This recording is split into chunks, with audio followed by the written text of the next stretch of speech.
What's going on, everyone? TomGorian here, and oh my god, what have I just watched?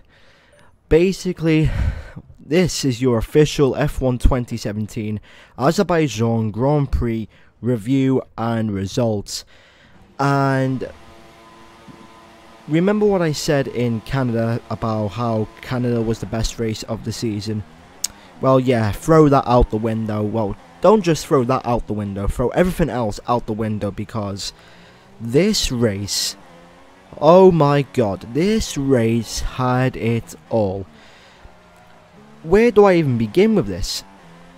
I don't even know where to begin. You know, we're talking about the race. There's so many things that happen in this race, I don't even know where to begin. Anyway, alright. I'm gonna have to talk about it anyway. The gameplay that you're seeing, Baku F1 2016, Daniel Ricciardo. And if you missed this race, you missed out on the best race, not only of the season, but the best race of the decade. I'ma say that right now, of this past decade. Talk about Spain 2016, talk about Belgium 2012 and Valencia 2012. This race, in my opinion, was probably better than all that. I do apologise for the gameplay though, as it keeps crashing. I'll need to delete some files. Anyway, Daniel Ricciardo from 10th place on the grid. He wins the Azerbaijan Grand Prix. What a result for Daniel Ricciardo, I mean, he started 10th place. Qualifying didn't go quite as well for Daniel. And if you watched qualifying, he made a mistake, crashed into the wall, and he was out. Qualified P10, and it seemed like Daniel was an outsider going into this race, but that just shows why you should never give up in Formula 1. So, let's recap the start. Turn 1, Lewis gets away quite well. Bottas and Raikkonen collide again. Vettel moves into second place.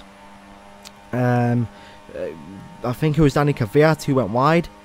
Danica Kvyat goes wide, that sends his teammate into a spin, and yeah, bit of a hectic first lap. And then in the next 20 laps, all hell starts to break loose. Constantly, thanks to what happened with Bottas and Raikkonen.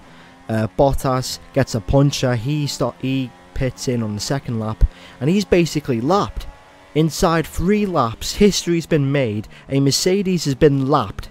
I don't think that's ever happened in the history of Formula 1, guys, that a Mercedes, especially a car as powerful as this one, being lapped.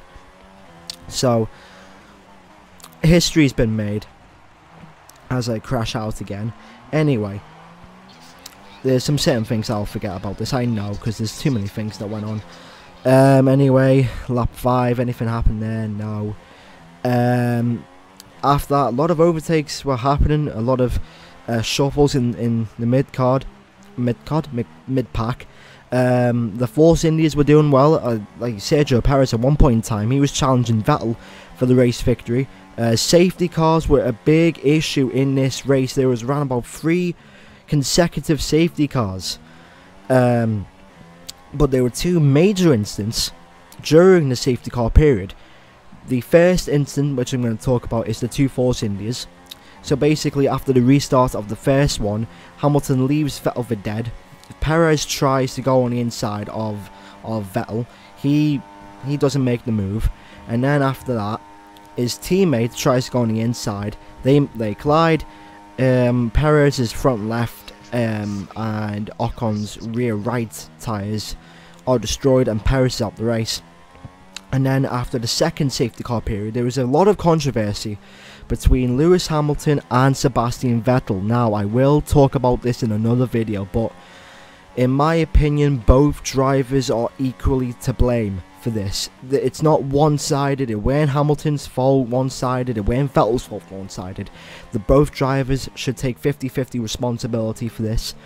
It's Vettel's fault because he was too close to Hamilton, when in reality, Hamilton's bunching up the pack, and you need to be at least 10 car lengths behind the race leader, so there was no need for Vettel to be that close. And it was Hamilton's fault because at the time of the incident, Hamilton was around about 11-12 car lengths behind the safety car. So I was like, there's no need for that. There's no need for you to be at least 11 or 12 car lengths behind the safety car. Anyway, Vettel drives into the back of Lewis Hamilton, and then in frustration drives into the side of Hamilton's car. And then later on in the race, Vettel gets a 10-second time penalty for ramming into the back of Lewis Hamilton. When, listen, I don't care what you say, Vettel didn't deserve the penalty for that incident. He deserved the penalty for swiping into the side of Hamilton. And listen, both drivers should have gotten a penalty. That's the end of the story right there for me. And there was so much action, I don't know where to explain. But Lance Stroll, another massive driver, he gets third place. Fernando Alonso, he gets his first points of the season, and plus Bottas as well, he gets second place, 0.1 seconds ahead of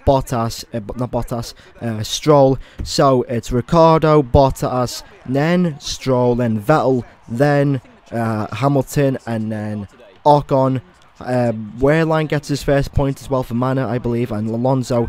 Anyway, that was that for the Baku Grand Prix. Make sure to hit like and subscribe. I will make more videos on the situations. My name's been TomGorian. Thank you very much for watching, and I'll see you guys later. Goodbye.